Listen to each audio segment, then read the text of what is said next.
দর্শক এই মুহূর্তে ফরেন সার্ভিস একাডেমিতে আছেন সহকর্মী শফিকুল ইসলাম। আমরা সরাসরি চলে যাচ্ছি তার কাছে।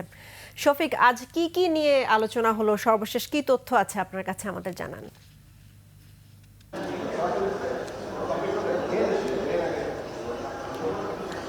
ধন্যবাদ। ঐক্যমত্য কমিশনের সঙ্গে রাজনৈতিক দলগুলোর যে বৈঠক, সেই বৈঠক কিন্তু ঠিক 5টা বাজে শেষ হয়েছে, অর্থাৎ 11:30 থেকে শুরু হওয়া এই বৈঠক দীর্ঘক্ষণ ধরে চলেছে এবং আজকে সুনির্দিষ্ট 4টির বিষয়ের উপর আলোচনা হয়েছে।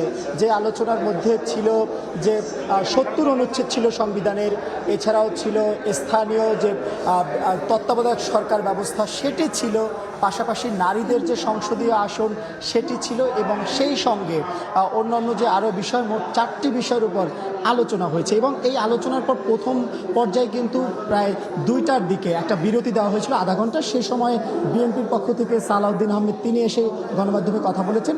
তিনি জানিয়েছেন যে এই যে 70 অনুচ্ছেদের যে অর্থ বিল এবং আস্থা ভোট এবং সেই সঙ্গে সংশোধনী বিল, সে বিষয়ে তারা একমত। পাশাপাশি নিরাপত্তা, জাতীয় নিরাপত্তার ইস্যুর যে বিলটি সেটিও যুক্ত করার কথা বলেছে এবং তারা জানিয়েছেন যে এই সরকার, যে অন্তর্বর্তী সরকার, তাদের অধীনে এই নির্বাচন হবে, আগামী দিনের যে জাতীয় নির্বাচন হবে, কিন্তু অন্তর্বর্তী সরকারের অধীনে তারা স্থানীয় সরকার নির্বাচন চাচ্ছে না।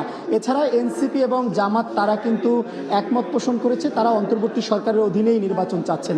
এবং সেই সঙ্গে আরও একটি বিষয় এখানে বলা হয়েছে যে তত্ত্বাবধায়ক সরকারের মেয়াদ কেউ 4 মাস, কেউ 3 মাস বলেছে। এবং সর্বশেষ যেহেতু দ্বিতীয় পর্যায়ের মিটিং শেষ হয়েছে এবং এই মিটিংয়ে আমরা যতটুকু জানতে পেরেছি যে সেখানে নারীদের আসন নিয়ে কথা হয়েছে এবং সেই জায়গায় 100 যে আসন, সেখানে ঐক্যমত্য কমিশন ঘূর্ণায়মান পদ্ধতিতে নির্বাচন করবেন বলে জানিয়েছিলেন। তবে বিএনপি থেকে এখানে বলা হয়েছে যে না, সংরক্ষিত, যে আগে যেভাবে করা হতো সংরক্ষিত আসনে সেভাবেই করা হবে। তো এখন আমরা যদিও অপেক্ষা করছি যে দলগুলোর যেহেতু মিটিং শেষ, তারা বের হবেন, নিশ্চয়ই তারা গণমাধ্যমের সঙ্গে কথা বলবেন এবং পরবর্তী সংবাদে আমরা দর্শকদেরকে জানিয়ে দিতে পারবো আজকে সারাদিনের আলোচনায় সর্বশেষ কি কি হলো।